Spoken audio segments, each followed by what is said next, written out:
तर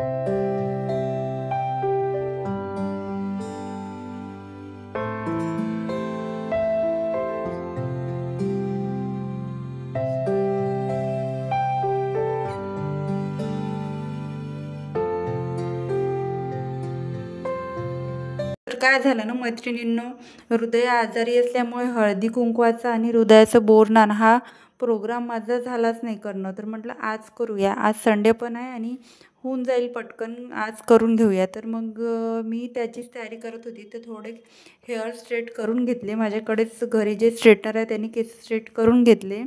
जसे होईल तसे केले स्वतःच्या हाताने. थोडं एवढं काही होत नाही पण होतात कामापुरते. तर मग आमच्या ज्या ओनर काकू आहे त्या आल्या होत्या मला काय तुझं किती झालं बघायसाठी. कारण मला त्या पोहे आणि जे आहे तर्री पोहे जे आम्ही नागपूरमध्ये फेमस आहे ते आम्ही आज नाश्त्याला बनवायचं ठरवलं होतं.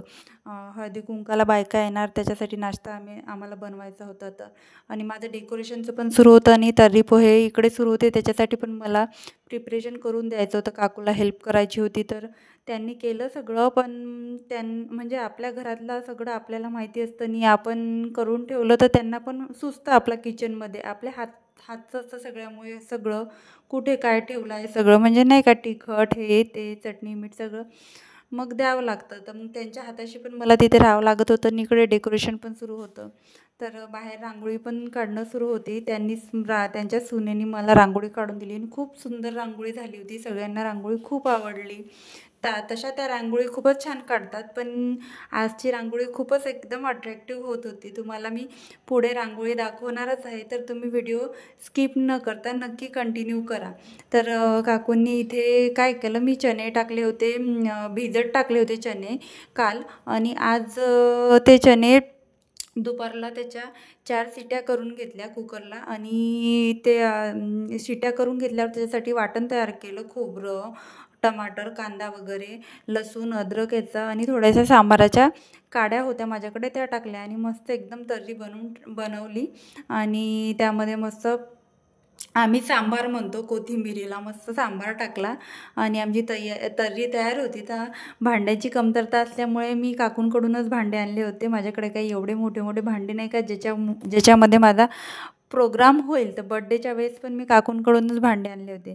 तर तर्री आम्ही ट्रान्सफर करून घेतली एका दुसऱ्या गंजामध्ये. नंतर मग यामध्ये आम्ही पोह्यांसाठी प्रिपरेशन करून घेतलं. आमचं असं ठरलं की पोह्यांसाठी आपण आलू, कांदा आणि मिरची वगैरे सगळं आपण शिजवून ठेवूया आणि मग नंतर बायका जेव्हा आल्या तेव्हा त्यामध्ये गरम गरम पोहे टाकून घेऊया. तुम्हाला मी रांगोळी दाखवते.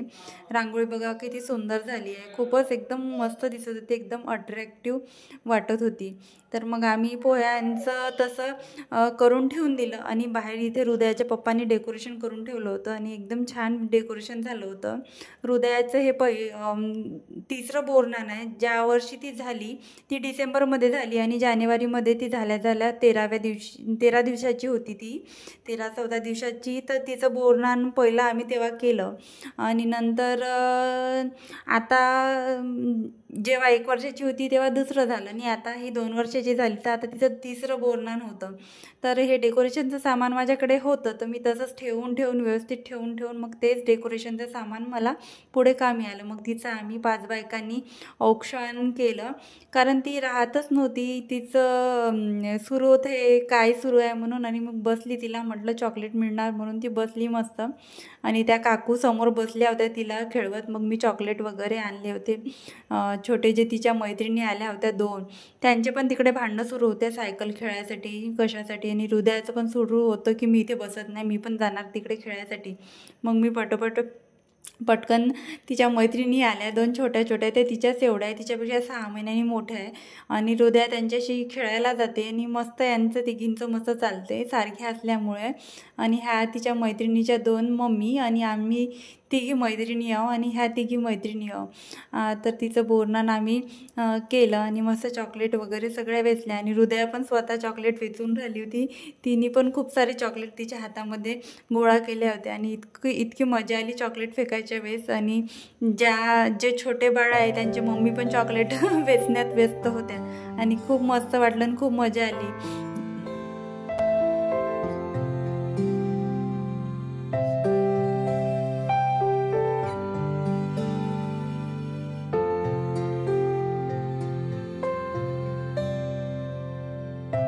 बोरनान झाल्यावर हळदी कुंकू दिलं मी आणि माझं जे वाण वाटायचं होतं ते वाण वाटून घेतलं. तर वाण वाटायच्या वेळेस हात पकडून नाव घ्यायला म्हणत होते. तर मग मी नाव घेतले, खूप सारे नाव घेतले मी. बिंदास खूप एन्जॉय केला आम्ही. मस्त गेट टुगेदर पार्टीसारखं केलं. मस्त तर्री पोहे बेत होता नागपूरवाल्यांसाठी. तर्री पोहे म्हणजे क्या बात, खूपच सुंदर, एक नंबर. तर सर्वांना एवढं आवडली तर्री पोहे. आणि कोणाला तर ज्यांना खूप आवडली त्यांना मी बांधून पण दिली. थोडी जास्त क्वांटिटीमध्येच झाली होती. आणि लहान मुलांनी पण मस्त एन्जॉय केली. सर्वांनी खाली. असं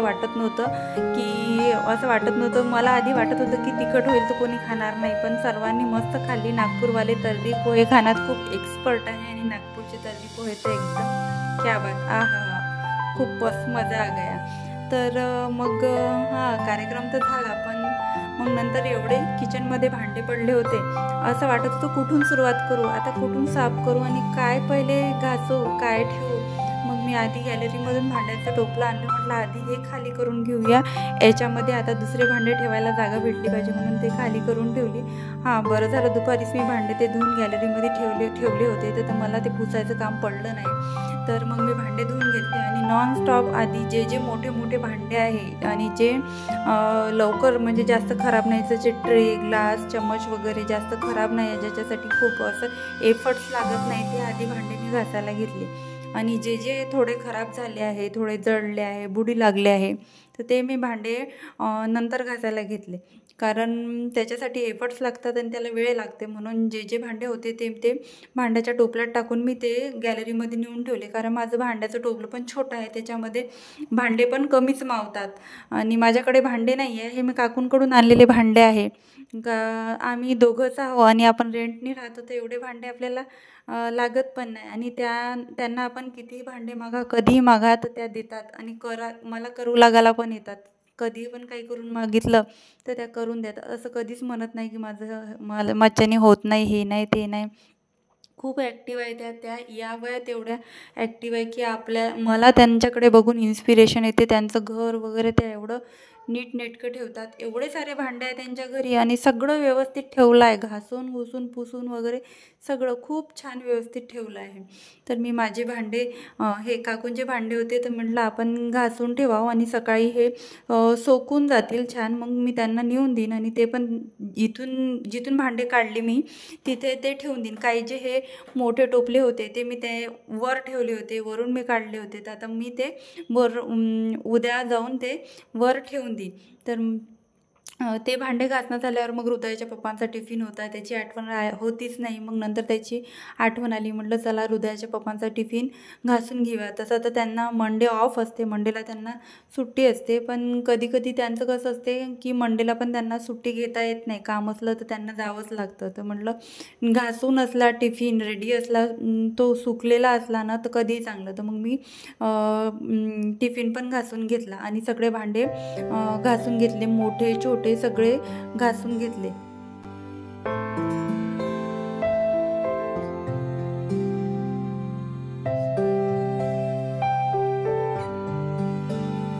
मैत्रिणींनो, आपल्याला प्रोग्राम करायची तर खूप हौस असते, पण नंतर मग एवढे कामं पडतात, ते सगळे आवरता आपल्या नाकीनऊ येऊन जाते.